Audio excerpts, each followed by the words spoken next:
कांग्रेस और सपा का गठबंधन है, अब इसमें कौन किसको चाट रहा है? ये तो गलत बात है ना। मैं किसी के लिए नहीं कहूंगा कि सपा कांग्रेस की चाट रहे हो, कांग्रेस सपा को चाट रहा है, ऐसा भी नहीं। मजबूत आरसीसी की इमारत बनी है अवैध, उसको गिराना है, खुरपी दे दे हाथ में, बोले 2024 से गिराना शुरू करो, 2034 तक गिरी जाएगी। भाई देखो, पप्पू अपना झगड़ा करो, राज भाई कह रहे हैं, यानी कांग्रेस कह रही है पप्पू होने के लिए जिगर चाहिए, ठीक है, उनकी बात मान लो। अच्छा हमारे जिनके मोहल्ले टोल्ले में लड़कों का नाम पप्पू है, वो उससे काय को पंगा ले रहे हो? कि अपराधी जब पुलिस पर फायर झोंक दे क्या, तो पुलिस को क्या करना चाहिए? अपने साथ पेस्ट्री वगैरह लेके जाए, नमकीन काजू वगैरह, वो उनको ऑफर करे, आरती का थाल ले जाए, माला ले जाए, माला।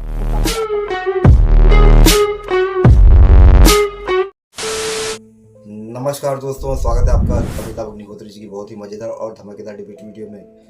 दोस्तों, कांग्रेस के प्रवक्ता राज शर्मा ऐसे व्यक्ति है, ये जब अपने को पैनलिस्ट से भिड़ जाते हैं तो भिड़न के दौरान ये क्या कुछ ऐसा बोल जाते हैं, इनको खुद को समझ में नहीं आता है। ये आरएलडी के प्रवक्ता रोहित अग्रवाल से भिड़ जाते हैं और इनको कहते हैं कि आप बीजेपी की चाट रहे हो।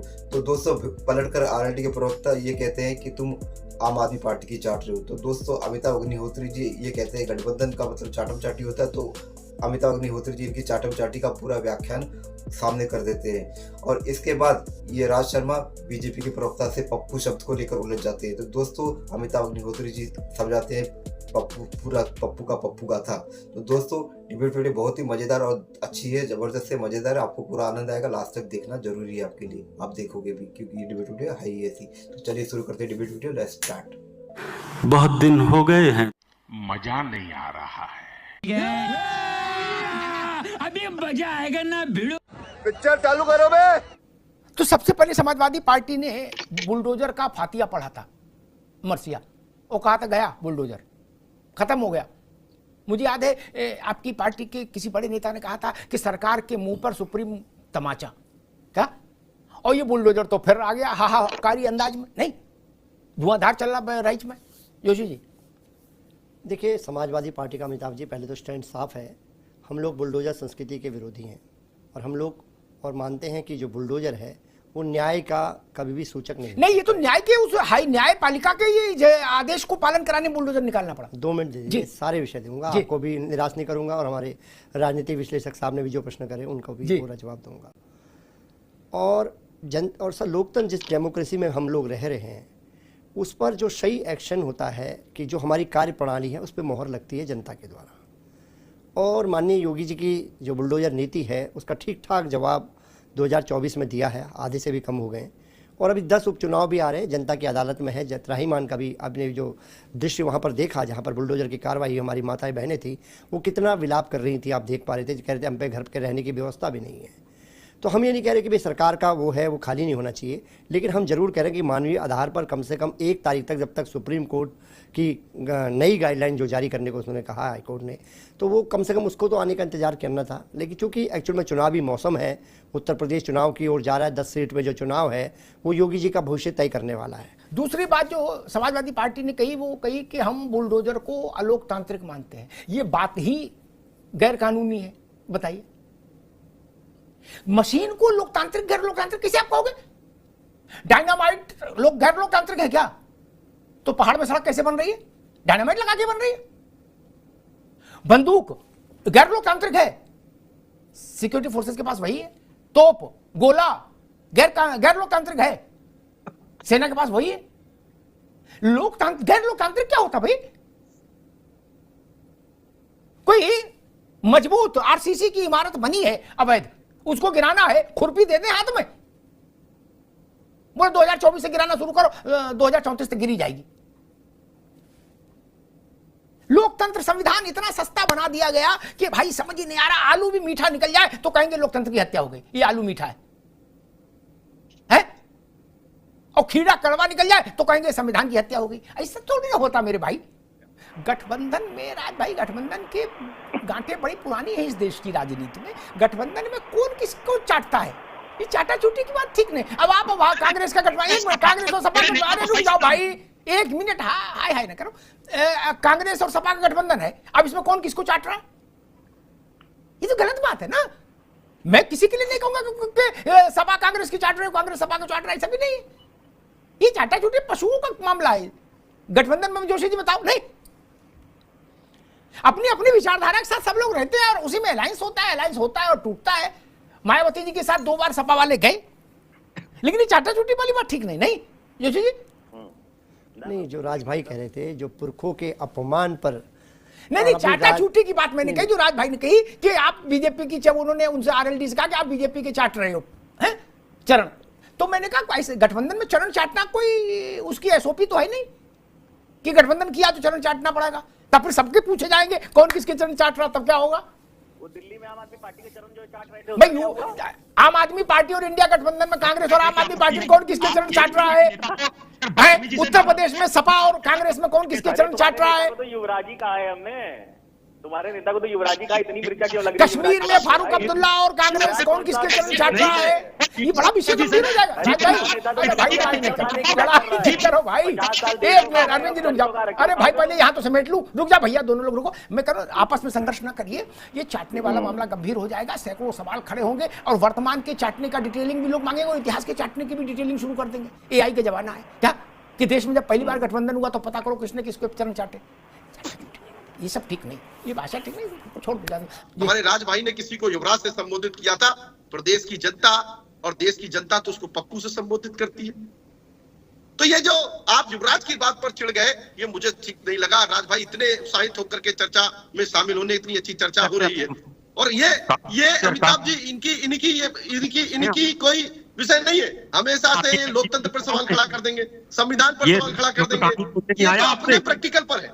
अगर बैराज वाली बात पर चर्चा कर रहे हैं, बैराज की इस दोस्तीकरण पर चर्चा कर रहे हैं, तो वो न्यायालय के मनोहर कहानियां तो बंद हो गई और उसी बात नहीं छपती। वही तो कह रहा हूँ, ये मनोहर कहानियां तो सुना रहे, गया जमाना। आप सिर्फ इतना बताओ, मैं एक बात कहना चाहता हूँ। अरे भाई आगे बात फिर अभी कुछ बदल आएगा। विनोद सुंदर कंप्लीट करें जी। ये मंचों पर खड़े हुए पप्पू भाई सुनाते थे क्या कि इधर से आलू निकलेगा और इधर से सोना निकलेगा? ये कहानियां सुनाता था। पप्पू तो आप भी होंगे, आपके यहाँ पप्पू है कोई? अरे आपके यहाँ पप्पू है कोई? दुआएं मांगते होंगे पप्पू को, दुआएं मांगते होंगे। मैं अरविंद जी की बात, भाई देखो पप्पू अपना झगड़ा करो, राज भाई कह रहे हैं यानी कांग्रेस कह रही है पप्पू होने के लिए जिगर चाहिए, ठीक है उनकी बात मान लो। अच्छा मान लो जिनके मोहल्ले टोल्ले में लड़कों का नाम पप्पू है, वो उससे काय को पंगा ले रहे हो, इसलिए पप्पू चक्कर में ना पड़ो। भारत में तमाम मेरे ख्याल से पप्पू निकनेम में बहुत पॉपुलर नाम रहा भारत में, पप्पू गुड्डू मुन्ना यही तो नाम होते थे पहले, इसलिए लगा। और फिर मान लीजिए राज भाई ने कह दिया कि पप्पू पैदा करने के लिए, पप्पू बनाने के लिए बड़ा जिगर चाहिए, तो फिर ठीक है, राज भाई के पास है, उनके पास जिगर है तो उन्होंने बना दिया, यही ना, ठीक है कोई दिक्कत ही नहीं। ठीक, अरविंद जी कुछ कहना चाह रहे थे? जी अमिताभ जी, मैं बहुत शार्ट में 5-6 लाइन में अपनी बात खत्म जी, नहीं 10 लाइन में कहो महाराज जी। जी जी बहुत बहुत धन्यवाद। आज राज शर्मा जी को पहली बार देखा उत्तेजित होते हुए, नहीं बहुत शांति से सुनते हैं और मेरा तो आग्रह है कि सबको सुना जाए और अपने अपने समय में बोला जाए। जैसे भुवन भास्कर जी और हम हैं, कभी हम एक दूसरे को नहीं काटते। देखिए 2-3 शब्दों का प्रयोग राज जी ने किया, एक तो दलाली का प्रयोग उन्होंने किया, दूसरा बदतमीज बोला और चाटने वाली बात बोला। मुझे लगता है इन तीनों से बचना चाहिए। राज भाई ये जो बदतमीजी की बात है ना, ये डिबेट में किसी को बदतमीज कहना ठीक नहीं है और इसको रोकना हो तो अपने गिरेबान में झांकना चाहिए, स्वयं को शिष्ट बनना चाहिए। मैं ये प्रश्न मेरा भी है, दाएं से बाएं से इशारे में या खुल्लम खुल्ला अपराध और अपराधी के साथ खड़े होने की होड़ में क्यों हो आप लोग? कहीं नवाब सिंह के लिए खड़े हो जाते हो, कहीं मुईद के लिए खड़े हो जाते हो, कहीं इसके लिए खड़े हो जाते हो, कहीं जमीन कब्जा करने वाले के पक्ष में खड़े हो जाते हो और सब जगह एक वो छोटी सी ले जाते हो संविधान की किताबिया और कहते संविधान खतरे में है। अरे मुईद के घर बुलडोजर नहीं चलेगा तो क्या नेत्राम की कचौड़ी भिजवाए उसके यहाँ? क्या करे मुईद का? बुलडोजर ही चलना चाहिए, बलात्कार भी करेगा, गुंडाई भी करेगा और सरकारी जमीन भी कब्जा कर लेगा। खाला का घर समझा है क्या? और आप लोग दाएं बाएं से घूम फिर के लेकिन फिर वहीं एक जोशी फिर वहीं आके खड़े हो जाते हो, बोले जी संविधान खतरे में है।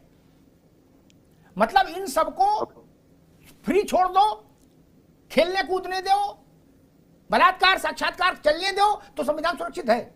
अतीक के लड़का जब मुठभेड़ एक बार अतीक का लड़का जब मुठभेड़ में मारा गया था तो भी आपके गठबंधन के नेताओं ने कहा था कि लोकतंत्र की हत्या हो गई, संविधान की हत्या हो गई, कानून के राज की हत्या हो गई। मैंने अपने साथियों उसका जरा बाहर निकल के देखो दफ्तर के बाहर, ये जिंदा है कि मर गए? बोले सब जिंदा है, कानून भी, लोकतंत्र भी, संविधान भी बाहर मिलना है, कोई दिक्कत नहीं। आप लोग क्या चाहते हो भैया? राज भाई नहीं, एक सेकंड, अपराधी पुलिस पर गोली चलाए तो क्या किया जाना चाहिए? इसमें निवेदन करूंगा विपक्षी दलों से कि आप एक एसओपी बना दो, इस स्टैंडर्ड ऑपरेट प्रोटोकॉल, ठीक है, एसओपी बना दो राज भाई, कि अपराधी जब पुलिस पर फायर झोंक दे क्या, तो पुलिस को क्या करना चाहिए, अपने साथ पेस्ट्री वगैरह लेके जाए, नमकीन काजू वगैरह वो उनको ऑफर करे, आरती का थाल ले जाए, माला ले जाए, उनका माल्यार्पण करे, क्या करे ये भी तो बताना चाहिए ना। पुलिस गोली ना चलाए ये आपने कहा, ठीक, फिर जब पुलिस पर गोली चले तो पुलिस क्या करे, वो फोटो खींचे, क्या करे, ये कोई नहीं बताता। अरे ये भी तो बताओ भाई, हमने माना अपराधी से सहानुभूति हो सकती है, लेकिन पुलिस वाले भी तो हमारे ही हैं, उनके लिए कौन खड़ा होगा, उनके लिए भी खड़ा होना चाहिए। वो अपने प्राणों का बलिदान देते हैं, प्राणों का बलिदान। जवाहर बाग का उदाहरण सामने है मित्र, कितने पुलिस के अधिकारी और जवान शहीद हुए थे। हम अपराधियों के लिए आंसू बहा रहे हैं और पुलिस के अधिकारियों और के जवानों के लिए हमारे पास शब्द नहीं संवेदना व्यक्त करने भर के लिए। इससे बचिए। घुंघरू की तरह बजता ही रहा हूं मैं।